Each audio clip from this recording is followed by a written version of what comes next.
মুখ্যমন্ত্রী যেভাবে নবান্ন সভাগৃহে বসে সেদিন যে সমস্ত কথা বলেছেন, সেই সমস্ত কথাগুলোকে নিয়ে কত বড় আন্দোলন গড়ে তোলা যেত সেইটা কিন্তু বোঝা যেত যদি প্রকৃতপক্ষে মমতা বন্দ্যোপাধ্যায় এই বিরোধী আসনে থাকতেন এবং সরকার হিসাবে যদি বিজেপি বা সিপিএম থাকতো, তাহলেই বোঝা যেত যে আন্দোলন কাকে বলে। মমতা বন্দ্যোপাধ্যায় একদিকে শাসক এবং একদিকে বিরোধী, এই দুটো ভূমিকাই তিনি পালন করে যাচ্ছেন আজ পর্যন্ত। বিরোধী দলগুলো শুধুমাত্র একটা সাংবাদিক বৈঠক এবং সোশ্যাল মিডিয়ার মধ্যে আবদ্ধ হয়ে গিয়েছে। তো আমাদের রাজ্যে বিরোধী দলের যোগ্য নেতৃত্ব না থাকার কারণে মুখ্যমন্ত্রী নিজেকেই, তিনি শাসক হয়েও তাকে কিন্তু এই বিরোধিতা করতে হচ্ছে। নমস্কার, নিউজ এশিয়া চ্যানেলে আপনাদের স্বাগত। বিরোধীদের যে কাজটা করার কথা ছিল সেই কাজটা এখন শাসক দলে বসে স্বয়ং মুখ্যমন্ত্রী মমতা বন্দ্যোপাধ্যায় সেই কাজটা করছেন। বিরোধীদের যে সমস্ত আন্দোলনগুলো করার কথা ছিল, যে সমস্ত অভিযোগগুলো তুলে সরগরম করার কথা ছিল, সেইগুলোই মমতা বন্দ্যোপাধ্যায় সেই বিরোধীদের সেই ইস্যুগুলোকে হাইজ্যাক করে নিয়ে তিনি শাসনে থাকাকালীন তিনি বিরোধী দলের ভূমিকাটা পালন করছেন। একদিকে শাসক দলের যে ভূমিকা পালন করার কথা সেটা করছেন, পাশাপাশি বিরোধী দলের যে ভূমিকাটা পালন করা তিনিই করছেন। অর্থাৎ মমতা বন্দ্যোপাধ্যায় একদিকে শাসক এবং একদিকে বিরোধী, এই দুটো ভূমিকাই তিনি পালন করে যাচ্ছেন আজ পর্যন্ত। অর্থাৎ এর থেকে যেটা প্রমাণ হয় যে এই রাজ্যে যে সমস্ত বিরোধী দলগুলো আছে তারা আদতে কি তাদের যে কাজ সেইটা কি তারা করতে পারছে? শাসকের বিরুদ্ধে যে বিরোধিতার সুর তোলার কথা, গণতান্ত্রিকভাবে যেটা করার কথা ছিল, সেই আন্দোলন কি বিরোধীদের পক্ষ থেকে অর্থাৎ বিরোধী দলগুলোর পক্ষ থেকে সেটা করা হচ্ছে, নাকি বিরোধী দলগুলো শুধুমাত্র একটা সাংবাদিক বৈঠক এবং সোশ্যাল মিডিয়ার মধ্যে আবদ্ধ হয়ে গিয়েছেন? রাস্তায় নেমে যে সমস্ত আন্দোলন করা বিরোধী দলগুলোর উচিত ছিল, সেই জায়গায় তারা সেটা না করার ফলে সেই ফাঁকা ময়দান যখন মমতা বন্দ্যোপাধ্যায় নিজেই দেখলেন, নিজেই অভিযোগ তুললেন তার দলের বিভিন্ন নেতা নেত্রীর বিরুদ্ধে, তার নিজের প্রশাসনের বিরুদ্ধে তিনি অভিযোগ তুলে তিনি বিরোধীদের হাতে এত বড় যে সমস্ত জিনিসগুলো তুলে দেওয়ার পরেও বিরোধীরা সেই ইস্যুগুলোকে কিন্তু গ্রহণ করতে পারলেন না। এর থেকে একটা জিনিস খুব পরিষ্কারভাবে বোঝা যায় যে রাজ্যের বিরোধী দলের নপুংসকতায় একটা বেআব্রু রূপ ধারণ করেছে। এতটা তারা অকেজো, এতটা তাদের কোনো অযোগ্য এই বিরোধী দল, এদের দিয়ে কিভাবে মমতা বন্দ্যোপাধ্যায়ের মতন একজন শাসকের সঙ্গে লড়াই করবে, সেটা একটা যেন কোথায় একটা প্রতিবন্ধকতা তৈরি হয়ে গেছে। অর্থাৎ যে বিষয়গুলো বিরোধী দল তারা নিয়ে গণ আন্দোলনে রূপান্তরিত করবে তার একটাও করতে পারে। তাহলে এই বিরোধী দলের যখন এই অবস্থা এবং তারা তখন বিভিন্ন সোশ্যাল মিডিয়া এবং বিভিন্ন টিভি মিডিয়াতে তাদের যখন এই বড় বড় উক্তি করতে দেখা যায়, তখন কোথায় যেন মনে হয় যে এর বাইরে তারা কি রাস্তায় নেমে মানুষের সঙ্গে মানুষের সমস্যাগুলো তারা কি সেটাকে গ্রহণ করতে পেরেছে, বা তারা কি সেটা বুঝতে পেরেছেন যে সত্যি মানুষের কোথায় সমস্যা? যদি সেটা বুঝতে পারতেন যে এই হকার সমস্যা নিয়ে যেটা মমতা বন্দ্যোপাধ্যায় প্রথম 24 তারিখে যেটা বলেছিলেন, তা 72 ঘন্টা কাটতে না কাটতে তিনি কিন্তু সেটা চেঞ্জ করে ফেললেন।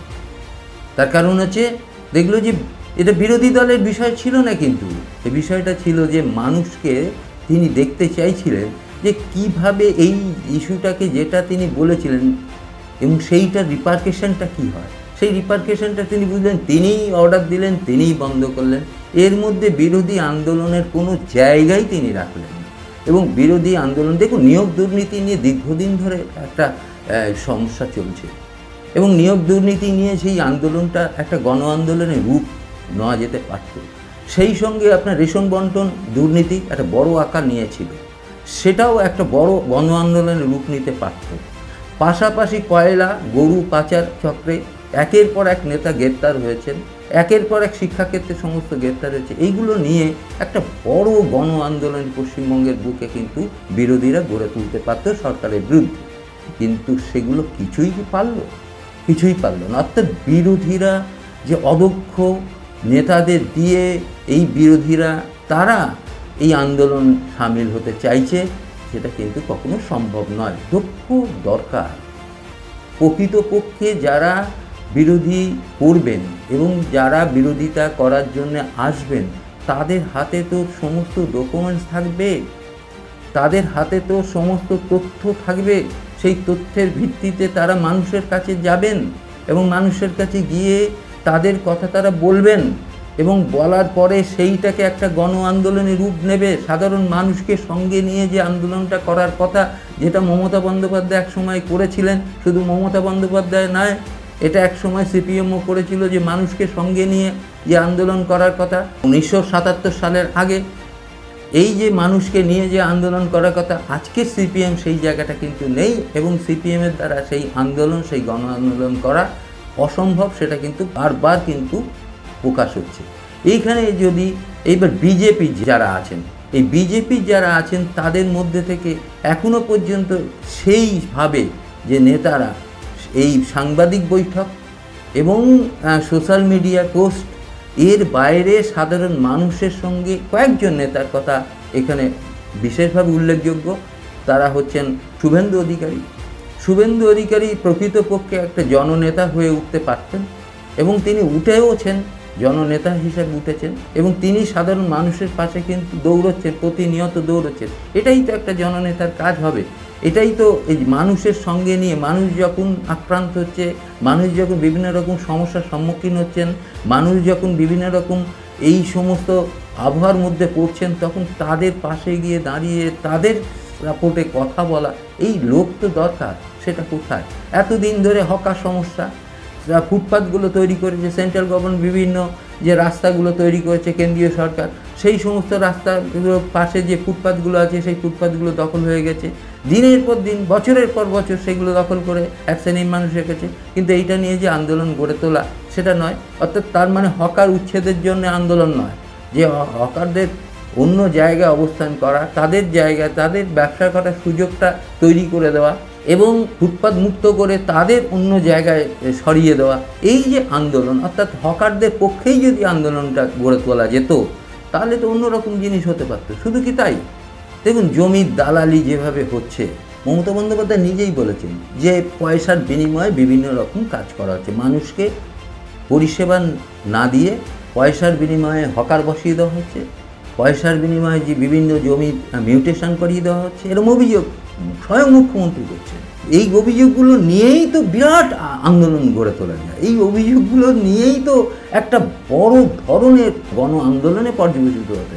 এবং তৃণমূলের মধ্যেও যেমন বিধাননগর পুরসভা, এই বিধাননগর পুরসভা সব্যসাচী দত্ত তো দেখলাম যে অভিযোগ করছেন। তাহলে এই যে তার দলের মধ্যে থেকে দলের বিরুদ্ধে এই যে করা, অর্থাৎ যে দলের মধ্যে থেকে দলের বিরুদ্ধে মানে বিরোধিতার সুর তৈরি করা, যেটা বিরোধীদের করার কথা ছিল, সেই বিরোধীদের সেই জায়গাটাকে এই তৃণমূলের শাসক দল তারা করছে কি, তারা নিজেরাই নিজেদের বিরুদ্ধে বিরোধিতা শুরু করেছে। অর্থাৎ রাজ্যে যদি প্রকৃতপক্ষে বিরোধী দল সেই অর্থে থাকতো, তাহলে কি মমতা বন্দ্যোপাধ্যায় এইভাবে কথা বলতে পারতেন? অবশ্যই না। তিনি কেন বলেছেন? যে তিনি এইকের জন্য বলেছেন যে তিনি যখন দেখলেন যে শহরাঞ্চলে ভোটটা কম এবং গ্রামাঞ্চলে ভোটটা তার পক্ষে গেছে, কিন্তু শহরাঞ্চল বা মিউনিসিপ্যাল এলাকাগুলোতে ভোটটা তার পক্ষে যায়নি, তৃণমূলের পক্ষে যায়নি, তখন তিনি একটা বার্তা দেওয়ার চেষ্টা করলেন যে শহরাঞ্চলের মানুষের কেন ক্ষোভটা কোথায়। তখন তার কাছে তো পরিষ্কার বিষয়টা ছিল যে এইগুলো ক্ষোভ, এটা যেমন তার কাছে ছিল তেমন বিরোধীদের কাছেও কিন্তু ছিল, যে বিরোধীরাও কিন্তু জানেন যে কোথায় পুকুর ভরাট হচ্ছে এবং কোথায় পুকুর ভরাট হয়ে সেখানে বিভিন্ন রকম বহুতল তৈরি হচ্ছে, কাউন্সিলররা কিভাবে টাকা রোজগার করছে, কিভাবে তোলা তুলছে, অনেক কাউন্সিলর, সব কাউন্সিলর না, বহু কাউন্সিলর কিভাবে সেই কাজগুলো করছে সেটাও কিন্তু তাদের কাছে পরিষ্কার ছিল, যেমন তেমন মমতা বন্দ্যোপাধ্যায়ের কাছেও ছিল। কিন্তু সেইটা নিয়ে যে আন্দোলন করা এবং সেইটা নিয়ে যে আঞ্চলিক স্তরে সেই আন্দোলনগুলোকে সংগঠিত করা, একদম প্রান্তিক পর্যায়ে সেই আন্দোলনগুলোকে নিয়ে যাওয়া, যে বিষয়টা যেটা বিরোধী দলের একটা বড় ধরনের ভূমিকা থাকার কথা ছিল, সেখানে কিছুই তারা করেননি। ফলে এই যে বিরোধীদের ব্যর্থতা, আন্দোলন বিমুখতা, এইটাকেই একটা বড় জায়গা কিন্তু তৃণমূলকে করে দিচ্ছে। ফলে মুখ্যমন্ত্রী মমতা বন্দ্যোপাধ্যায় একদিকে তিনি বিরোধী নেত্রী হিসাবে তিনি রয়েছেন, অন্যদিকে তিনি শাসক হিসাবে তিনি রয়েছেন, অর্থাৎ তিনি বিরোধী তিনি শাসক। আর যে রাজ্যে যে সমস্ত বিরোধী নেতারা আছেন তাদের যে দায়িত্ব, সেই দায়িত্ব কি তারা পালন করতে পারছেন? যদি পালন করতে পারতেন তাহলে মুখ্যমন্ত্রী যেভাবে নবান্ন সভাগৃহে বসে সেদিন যে সমস্ত কথা বলেছেন, সেই সমস্ত কথাগুলোকে নিয়ে কত বড় আন্দোলন গড়ে তোলা যেত সেইটা কিন্তু বোঝা যেত যদি প্রকৃতপক্ষে মমতা বন্দ্যোপাধ্যায় এই বিরোধী আসনে থাকতেন এবং সরকার হিসাবে যদি বিজেপি বা সিপিএম থাকতো, তাহলেই বোঝা যেত যে আন্দোলন কাকে বলে এবং কিভাবে আন্দোলন করতে হয় এবং মানুষকে সঙ্গে নিয়ে কিভাবে আন্দোলনে রূপ দেওয়া যায়, সেইটা কিন্তু তখন বোঝা যেত। অর্থাৎ এই জায়গায় হচ্ছে একজন নেত্রী, একজন রাজনীতিকবিদের যে বড় ভূমিকা, সেই জায়গাটা কিন্তু পরিষ্কার হয়। অর্থাৎ আমরা যেটা দেখলাম যে রাজনীতি করলে, বিরোধিতা করলেই শুধু হয় না, বিরোধিতা করার সঙ্গে সঙ্গে সাধারণ মানুষকে সঙ্গে নিয়ে যে গণ আন্দোলনের যে রূপ তৈরি করা, সেইটা যতক্ষণ পর্যন্ত না করা যাচ্ছে ততক্ষণ পর্যন্ত সাধারণ মানুষের কাছে যেমন পৌঁছে যাওয়া যায় না। বহু মানুষ কিন্তু আক্রান্ত, বহু মানুষ বিভিন্নভাবে জর্জরিত হয়ে আছে, নানা সমস্যায় তারা জর্জরিত হয়ে আছেন। এই আরেকটা জিনিস লক্ষ্য করলেই আপনারা সবাই জানেন যে এই যে তৃণমূলের যারা এই গ্রাম পঞ্চায়েতের যে সমস্ত সদস্য থেকে অনেক বহু, সবার কথা বলছি না, সদস্য, পঞ্চায়েত সমিতির সদস্য, জেলা পরিষদের সদস্য, কমিশনার, কাউন্সিলর, যে সমস্ত কাউন্সিলর আছেন, এই যে যারা নির্বাচনে জেতার পরে তাদের দিকে একটু লক্ষ্য রাখতে, তাদের নিয়ে যদি একটু অনুসন্ধান করা যায় যে আজ থেকে 10 বছর আগে তাদের সম্পত্তি কী ছিল, তাদের অবস্থান কোথায় ছিল, আর আজকে তারা কত গুণ সম্পত্তি বাড়িয়েছে এবং কী কাজ করেছে, কী কাজের মাধ্যমে সেটা হয়েছে, এটা যদি একবার বিরোধীরা চাক্ষুষ করতেন এবং এলাকা ধরে ধরে যদি তারা সেই আন্দোলনকে পর্যবেসিত করতে পারতেন, তাহলে এই রাজ্যের টোটাল রূপরেখাটাই চেঞ্জ হয়ে যেত। অর্থাৎ সরকারকে কাজ করার ক্ষেত্রে সরকার যে বিভিন্নভাবে কাজ করছেন, সেখানে যদি বিরোধিতা, গণতান্ত্রিক রাজ্যে বা গণতান্ত্রিক দেশে বিরোধীদের যে বড় ভূমিকা থাকে, সেই ভূমিকাটাকে তাকে পালন করতে হয়। সেই ভূমিকাটি যদি পালন না করতে পারেন তাহলে বিরোধিতা শুধুমাত্র করলেই কি হবে? এখন কেন্দ্র থেকে কি অর্ডার আসবে তার উপরে নির্ভর করে সেই বিরোধিতা, এটা কি কোনো কথা? এবং সাংবাদিকরা চেপে ধরলো, তখন দু একটা কথা মুখরোচক কথা বললাম বলে বিরাট একটা বিরোধিতা, এটা কি কথা? মানুষকে নিয়ে রাস্তায় নামার দরকার, মানুষের কাছে পৌঁছে যাওয়া। পশ্চিমবঙ্গে বহু মানুষ নানাভাবে বিব্রত হয়ে রয়েছে, নানা সমস্যায় জর্জরিত হয়েছে, তাদের বিভিন্ন রকম জমি সংক্রান্ত সমস্যা রয়েছে, মিউটেশন নিয়ে সমস্যা রয়েছে, সে বিভিন্ন ধরনের সমস্যা, এই ওবিসি নিয়ে যে কি বড় সমস্যার মধ্যে কত ছাত্রছাত্রী বিভিন্নভাবে অসুবিধার মধ্যে পড়ে আছে, সেইটা নিয়ে কি কোনো রকম আন্দোলন আছে? এবং সেটার সমাধান কিভাবে হতে পারে সেটা নিয়ে কিছু আছে? এই আন্দোলনগুলো কিন্তু বিরোধীদের করার কথা। কিন্তু আমাদের রাজ্যে বিরোধী দলের যোগ্য নেতৃত্ব না থাকার কারণে মুখ্যমন্ত্রী নিজেকেই, তিনি শাসক হয়েও তাকে কিন্তু এই বিরোধিতা করতে হচ্ছে। যখন দেখছে যে বিরোধীরা যে আওয়াজটা যাদের তোলার কথা ছিল সেটা তারা করছেন না, বিরোধীরা তাদের দায়িত্ব পালন করছেন না একটা গণতান্ত্রিক রাজ্যে, তখন মুখ্যমন্ত্রী তিনি ভাবলেন যে না, এই বিরোধিতা করার দরকার, এইভাবে কেন চুরি হবে, এইভাবে কেন তোলাবাজি হবে, এইভাবে কেন সরকারি জমি দখল হবে, এইভাবে কেন টাকা নিয়ে হকার বসিয়ে দেওয়া হবে, এই যে বিষয়গুলো, এটার মধ্যে হয়তো অনেকে ভাবছেন যে এতদিন কেন মুখ্যমন্ত্রী বললেন না। মুখ্যমন্ত্রী কিন্তু আজ থেকে বলছেন না। মুখ্যমন্ত্রী লক্ষ্য করে দেখবেন বিভিন্ন প্রশাসনিক বৈঠকে কিন্তু মুখ্যমন্ত্রী প্রকাশ্যে ক্যামেরার সামনে প্রকাশ্যে বলে যান যে এইভাবে কেন এইগুলো হচ্ছে, এবং প্রকাশ্যে বলে কে কোথায় চুরি করছে আমি সব জানি, এবং সেইগুলো তিনি কিন্তু এগুলো বলেন। কিন্তু সেই ইস্যুগুলোকে, সেই কথাগুলোকে ধরে নিয়ে বিরোধীরা যদি সেই আন্দোলনকে একটা নতুন আন্দোলন বা একটা গণ আন্দোলনে পর্যবেসিত করতে পারতেন, তাহলে আজকে মুখ্যমন্ত্রী যে কথাটা তাকে বলতে হলো, সেটা বিরোধীদের মুখ দিয়েই সেই কথাটা আসতে পারত, এবং আন্দোলন এমন একটা পর্যায়ে চলে যেতে পারত, তখন মুখ্যমন্ত্রী তার নিজের রাজ্যটাকে শাসনের ক্ষেত্রে একটা বড় ভূমিকা নিতে হতো। এবং সেই জায়গায় কিন্তু তারা মুখ্যমন্ত্রীকে এমন একটা সুযোগ দিয়ে দিয়েছে, তাদের অদক্ষতা এমন একটা সুযোগ করে দিল যে মুখ্যমন্ত্রী দুরকম ভূমিকা তাকে পালন করতে হলো। এটা কিন্তু বিরোধীদের ব্যর্থতার কারণেই কিন্তু এটা ঘটেছে। চরমতম ব্যর্থতা না হলে এই ধরনের ঘটনা কিন্তু ঘটে না।